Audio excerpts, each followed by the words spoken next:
Good morning. It's Wednesday, May 26, 2010. DaveInTheMorning.com.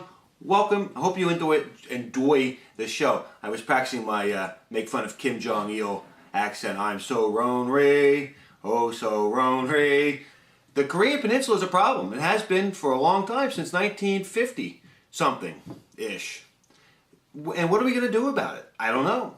And how do we come up to this problem? Maybe we should blow North Korea up.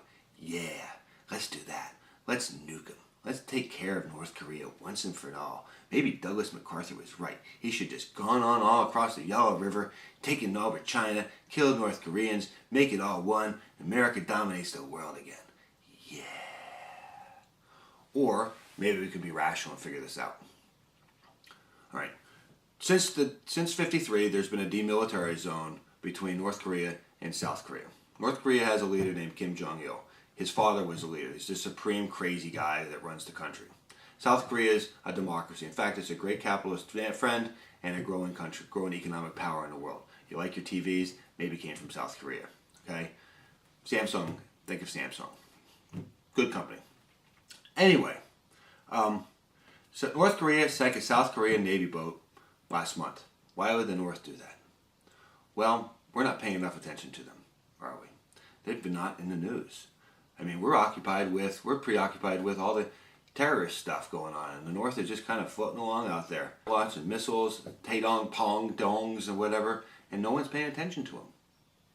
And we need to pay attention to them. They're the most dangerous nation in the world. Again, North Korea is the most dangerous nation in the world. They have a media lockout over there, a lockout. The people of North Korea have no idea what's going on in the rest of the world. They think they have a great life. They love their rulers.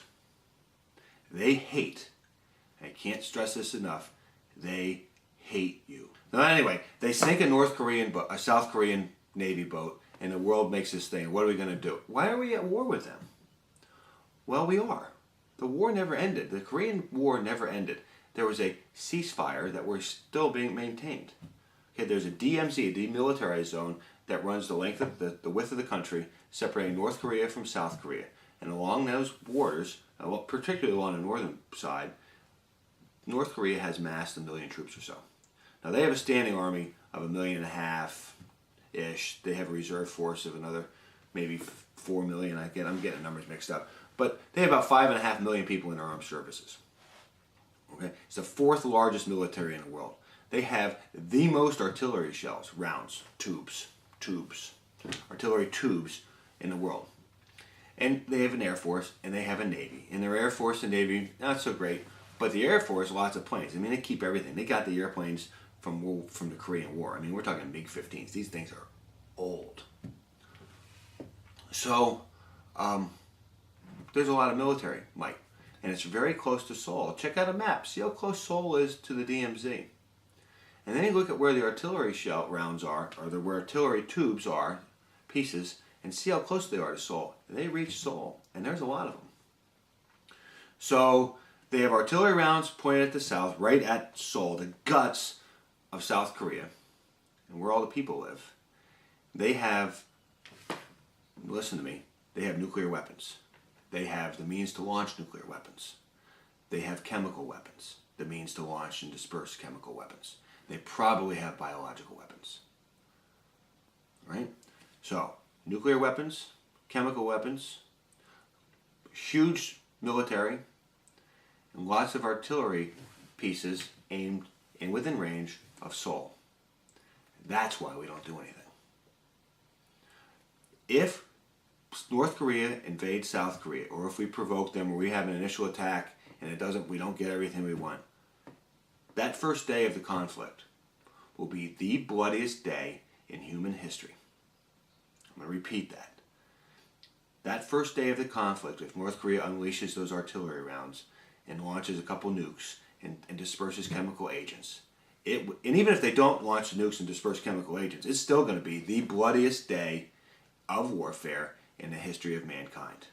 It's quite a thing to say, hey, you sank the boat, so we're going to go to war with you. So it's not realistic at this point. There's no doubt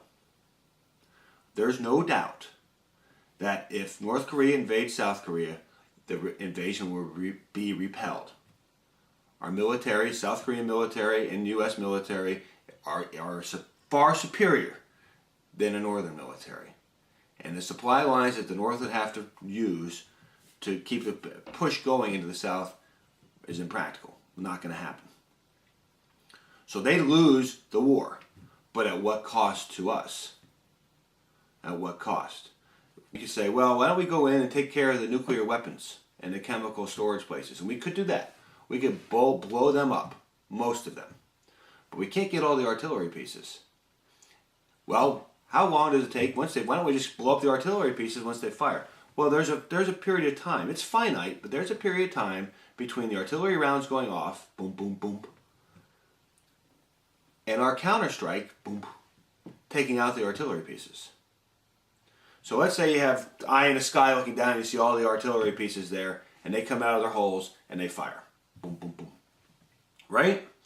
And then we pinpoint them and we counterfire. Boom. Well, between our round hitting them in their first launch, they're probably going to get a few, 3, 4 pieces of artillery, of shells into the air, hitting Seoul, killing lots of people. So even if our counterstrike works, they're still going to get the devastation is going to be immense in Seoul. I don't think we're willing to do that yet. So we negotiate, and we appease, and we hope for a change up there. In my opinion, Kim Jong-il sank the boat to ensure and secure his son's place as his replacement. Why would he do that? Well, Kim Jong-il took his father's spot. He's a despot. It's a cult of personality up there. You know what you're told, and the source of information is from Kim Jong-il. Which brings me to another point. Although you might like a news channel and you might hate a newspaper or you not like another news channel, do yourself a favor. Look at everything. If you're listening to one guy or reading or one station, you're missing it. You're following the cult of personality, and I don't give a crap what they tell you while you're watching it. Kim Jong-il will tell to his people he's saying the truth. And even if that news channel thinks that they're telling you the truth and does not think that it's biased in some way, it is. Read other things. If you don't like the New York Times, pick up a different paper. If you don't like Newsweek, pick up something else. But try to get perspective on the world. It'll help. It might bring us together. And I know, there are these right-wing crazy guys, there are these left-wing crazy guys. Read what they have to say. Maybe they have some good issues. Maybe they don't. But please stop listening to just one guy or two guys from the same point of view. Please start opening up your minds, or we're screwed. We're screwed. We'll be down the despot path. We don't want to go down there. Anyway, so Kim Jong-il is trying to secure his son as the next great leader of the North. So he sinks the boat. He's going to scream that the West and South Korea, the puppet of the West, are provoking and trying to get a war going, and he'll be the great savior once again. The people will rally behind him. When he croaks, which is going to happen soon, he's been sick, they'll want his son to replace him. That's my opinion, and that's all it's about. Despots don't care about their people. The big question is, how is China going to react to all of this? Is China going to side with North Korea, kind of their puppet state, or are they going to take a realistic and truthful view of it and side with us? Because by siding with the North, they're prolonging the agony of the people there. And we need to stop it. There's a lot of people in a bad way over there.